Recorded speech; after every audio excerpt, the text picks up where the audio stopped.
Hello everyone, আজকে change of ভয়েসের day 4 এবং আজকের সেশনে আমরা কিছু এমন বিষয় নিয়ে আলোচনা করব যেটা প্রায় প্রত্যেকটি কম্পিটিটিভ এক্সামে এসে থাকে এবং যারা স্কুল স্টুডেন্ট আছো তাদের জন্য তো খুবই কাজে লাগবে। এবং অবশ্যই ভয়েস চেঞ্জ যখন করতে যাবে তখন অবশ্যই এক্সামে কিন্তু এই ধরনের ভয়েস এসে থাকবে। কি চলো দেখে নিই। ধরো এখানে আমি একটা এক্সাম্পল লিখলাম, my father gave me a gift। প্রায় সবাই তোমরা যারা স্টুডেন্ট আছো তারা বাবার কাছ থেকে বা মায়ের কাছ থেকে কোনো না কোনো সময় গিফট পেয়েছো। my father gave me a gift। এবার দেখো এখানে প্রথমে আমরা দেখে নিই যে সাবজেক্ট কে আছে এবং অবজেক্ট কে আছে। মাই ফাদার, বুঝতেই পারছো এটা সাবজেক্ট, গেভ ভার্ব, এখানে মি আছে আর গিফট আছে, দুটোর মধ্যে অবজেক্ট কোনটা? এখানে দুটোই অবজেক্ট, মি অবজেক্ট আর গিফট অবজেক্ট। তাহলে যখন দুটো অবজেক্ট থাকবে একটা সেন্টেন্সের মধ্যে, একটি সেন্টেন্সের মধ্যে যদি দুটো অবজেক্ট থাকে তাহলে আমরা সেটাকে ভয়েস চেঞ্জ করব কিভাবে? দেখুন এখানে দুটো অবজেক্ট আছে, একটাকে বলা হয় ডিরেক্ট অবজেক্ট, অন্যটিকে বলা হয় ইনডিরেক্ট অবজেক্ট। এখানে অবজেক্টটা কি না, সাবজেক্ট যে কাজটা করছে সেটা গ্রহণ করে যে সেটাকে আমরা অবজেক্ট বলি, তাই তো? অবজেক্ট এবং কমপ্লিমেন্টের মধ্যে কিন্তু পার্থক্য আছে। তাহলে ডিরেক্ট অবজেক্ট কে না, সাবজেক্ট যে কাজটা করছে সেটা যখন ডিরেক্টলি গ্রহণ করে, গেভ, এখানে কাজ করা ডিরেক্ট গ্রহণ করছে না কে না, গিফট। বাবা দিয়েছে, কি দিয়েছে? গিফট দিয়েছে। কি দিয়ে যখন আমরা প্রশ্ন করব, বাবা দিয়েছে, কি দিয়েছে? গিফট দিয়েছে। তাহলে সরাসরি যে গ্রহণ করবে কাজটা সেটা হবে ডিরেক্ট অবজেক্ট, ডিরেক্ট অবজেক্ট। আর যে যে ইনডিরেক্টলি কাজটি গ্রহণ করবে, গিফটটা কে পেয়েছে? গিফটটা কে পেয়েছে? আমি পেয়েছি। তাহলে ইনডিরেক্টলি আমি কাজটা গ্রহণ করছি, সেই কারণে এখানে এটাকে বলা হবে ইনডিরেক্ট অবজেক্ট। বোঝা গেল? তাহলে ডিরেক্ট অবজেক্ট কি এবং ইনডিরেক্ট অবজেক্ট কি এটা বোঝা গেল। এবার দেখো পার্টিকুলার এই ধরনের সেন্টেন্স যখন থাকবে, দুটো অবজেক্ট থাকবে, যে অবজেক্টটা পড়ে থাকবে, যে কোনো একটা অবজেক্টকে নিয়ে আমাদের প্যাসিভ ভয়েস করতে হবে এবং যে অবজেক্টটা পড়ে থাকবে সেটাকে বলা হবে রিটেন্ড অবজেক্ট। কি বলা হবে? রিটেন্ড অবজেক্ট, যেটা পড়ে থাকবে, অবজেক্ট হিসাবে পড়ে থাকবে, সাবজেক্ট হবে না। দুই ভাবে আমরা করতে পারি, দুটো অবজেক্ট নিয়েই কিন্তু আমরা একটা প্যাসিভ করতে পারি।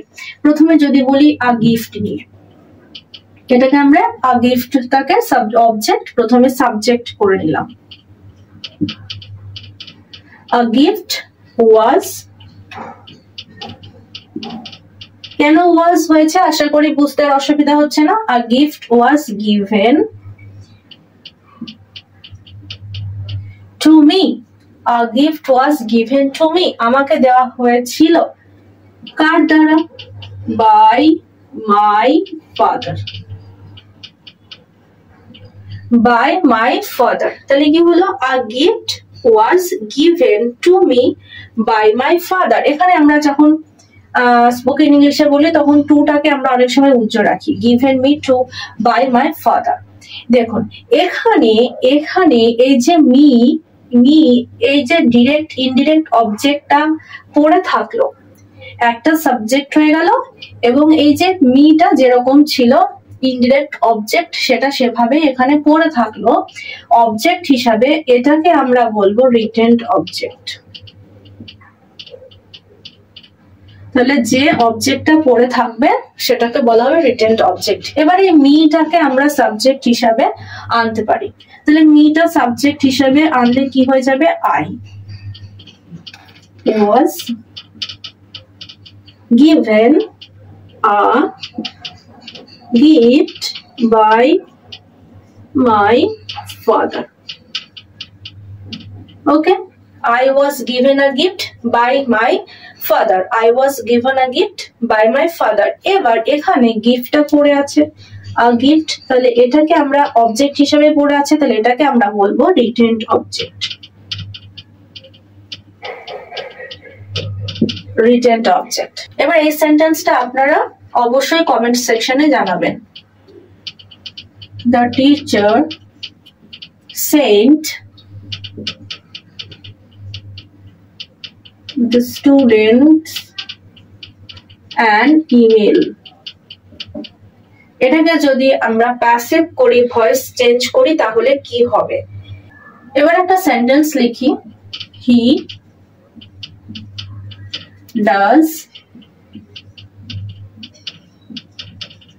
the work himself.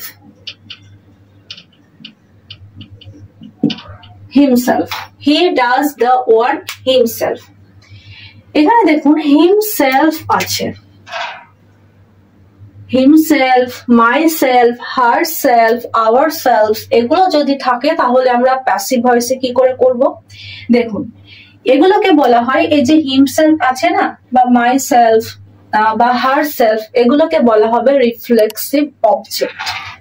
Reflexive object. Okay, এবং যখন আমরা প্যাসিভ করতে যাব, যখন আমরা প্যাসিভ করব, তখন কিন্তু এই রিফ্লেক্সিভ অবজেক্টটাকে আমরা সাবজেক্ট হিসাবে আনতে পারবো না।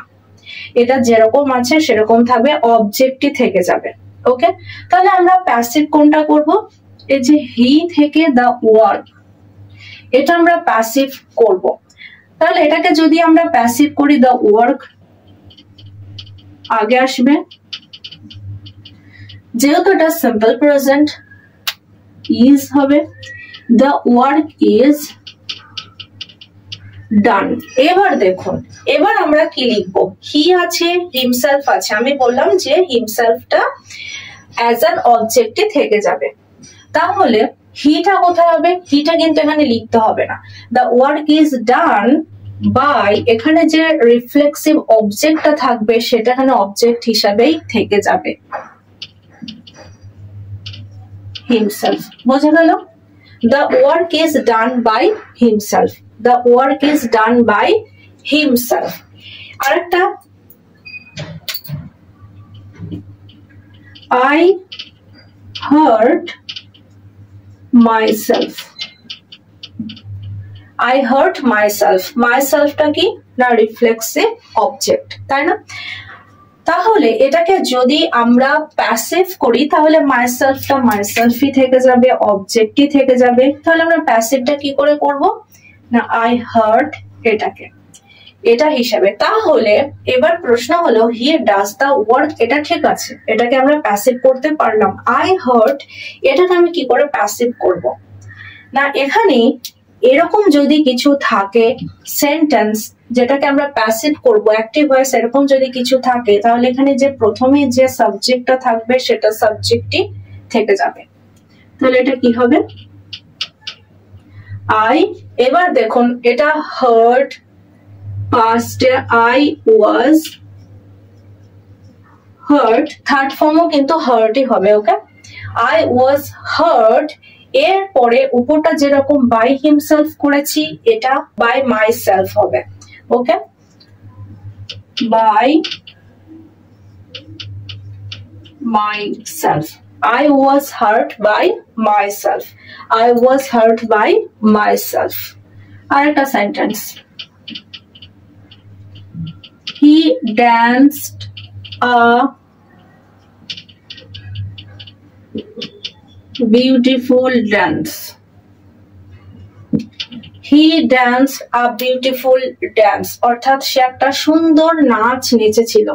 দেখুন এখানে ড্যান্স আছে, ভার্ব আছে, সেই ভার্ব থেকে আবার এখানে অবজেক্ট হয়েছে, অবজেক্ট, ভার্ব থেকে অবজেক্ট উৎপন্ন হয়েছে। ধরনের সেন্টেন্স যখন থাকবে, এই ধরনের সেন্টেন্সকে যখন আমরা প্যাসিভ করব সেটাকে বলা হবে প্যাসিভ অফ কগনেট অবজেক্ট। এই যে ভার্ব থেকে ভার্ব থেকে অবজেক্ট আসছে, সে কারণে এটাকে বলা হবে কগনেট অবজেক্ট। Cognate object. এবার প্রশ্ন হলো এই কগনেট অবজেক্ট যদি থাকে তাহলে আমরা সেটাকে প্যাসিভ কি করে করব? প্যাসিভ কি করে করব? দেখুন খুবই সোজা। আ বিউটিফুল ডান্স, এটা হচ্ছে পুরোটাই কিন্তু অবজেক্ট। আ বিউটিফুল ডান্স, অবজেক্টটা কতটুকু সেটা আমাদের আগে কিন্তু ভেবে নিতে হবে। আ বিউটিফুল ডান্স, ডান্স আছে এখানে, তাহলে কি পাস্টে আছে ওয়াজ হবে। Was danced by him. সাধারণ যে প্যাসিভ ভয়েস করি আমরা একদম সেরকম। A beautiful dance was danced by him. আর একটা she sang a song। দেখুন sang song, তাই না? তাহলে এটাকে যদি আমরা অবজেক্ট করি তাহলে প্যাসিভ করি তাহলে কি হবে? সরি, যদি প্যাসিভ করি তাহলে কি হবে? সংটা আগে আসবে। সং, স্যাং আছে পাস্টে, ওয়াজ এর থার্ড ফর্ম কি হবে? Sung. By her, by her. A song was sung by her. A song was sung by her. এবার আপনারা কমেন্ট সেকশনে বলুন I dreamed a dream. I dreamed a dream. এটাকে প্যাসিভ করলে কি হবে? অবশ্যই কমেন্ট সেকশনে জানাবেন। চলো ফ্রেন্ডস, আজকের সেশনে আমরা শিখে নিলাম passive with retained object, passive with reflexive object এবং প্যাসিভ উইথ কগনেট অবজেক্ট।